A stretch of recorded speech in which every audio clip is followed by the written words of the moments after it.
Eu não faço meus desenhos sem motivo. Me inspiro nas palavras que ouço dos xamãs, daqueles que têm os mais belos cantos, daqueles que sabem realmente fazer ouvir as palavras dos espíritos chapiripê. Quando fazem suas sessões, eu escuto seus cantos e gravo na minha mente todas essas palavras que depois sonho e transformo em desenhos. Assim, José Yanomami começa a nos situar de como pensa e elabora os registros sobre os seus sonhos. Escolhi, diante de tantos assuntos que eu poderia abordar sobre a sua obra, ou sobre a exposição em si, falar sobre a materialidade do seu trabalho, os traços feitos de canetinha e tinta que constroem os desenhos. Tenho um interesse genuíno pelo traço, pelo gesto para fazê-lo, pela trajetória que ele instaura no papel, e por isso, ao chegar na sala escura e ser atraída como um vagalume pelas luzes que iluminavam os seus quadros, me encantei com a simplicidade e complexidade que ele conseguia imprimir. Joseca não só contorna, como preenche todos os seus desenhos com cores exuberantes, texturas que nos fazem aproximar dos quadros e querer encher os olhos com os detalhes de cada um deles. Ao olhar de perto, se nota que os desenhos, em sua maioria, são produzidos com caneta colorida Durocore. O que instantaneamente me vem à cabeça: como essa obra vai permanecer no tempo, diante do material que é usado? Afinal, esse material vai desaparecendo aos poucos. O tempo vai fazendo cada linha e cada colorido sumir diante dos nossos olhos. O que me faz chegar ao ponto do que eu dizia no início, sobre o problema que eu escolhi que ficasse comigo sobre o seu trabalho.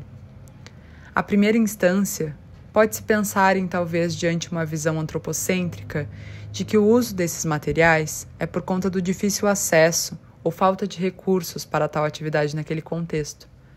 Mas eu escolho olhar por outro viés. Talvez, de fato, a permanência dessa obra não faça parte da lógica de mundo desse artista. Ele não é ocupado por essa preocupação. As culturas indígenas não possuem a ideia advinda do mundo moderno e do capitalismo de acumulação de recursos. Se entende que tudo é dividido entre todos. Assim como a temporalidade também é de outra ordem. Se entende que cada coisa no mundo tem seu próprio tempo e, pensando em tempo espiralar, não linear, sempre há de surgir uma outra coisa no lugar daquela, e assim seguir nos fluxos constantes da vida. Dessa forma, fico pensando que a nossa lógica de permanência das coisas, assim como nossas próprias vidas, é sempre um ponto de angústia e trabalho, ou seja, não nos entendemos como continuidade desse universo como um todo, assim como tentamos sustentar ao máximo o tempo de existência de tudo, ou quase tudo. Desenvolve-se também um grande esforço diante da história da humanidade para que esses registros artísticos, que são os registros historiográficos que temos dos outros mundos antes de nós, passe por um estado de conservação e cristalização, não suportando a ideia da efemeridade da matéria.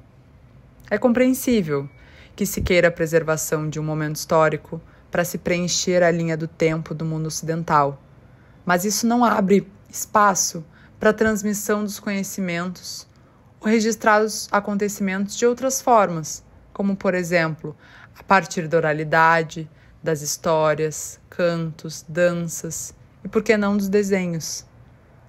Claro que parece incrível a ideia de que seus quadros mais recentes sejam feitos de tinta a óleo. O artista também tem a possibilidade de explorar outros caminhos, mas eu não consigo parar de pensar o quanto esses quadros feitos de canetinha movem um significado profundo diante de todo esse mercado e mundo em que vivemos. Me faz lembrar que o registro pode ser através da experiência que temos diante daquela obra, ou tantas outras coisas da vida, e que nem tudo precisa permanecer, pelo menos não de uma forma que possamos tocar.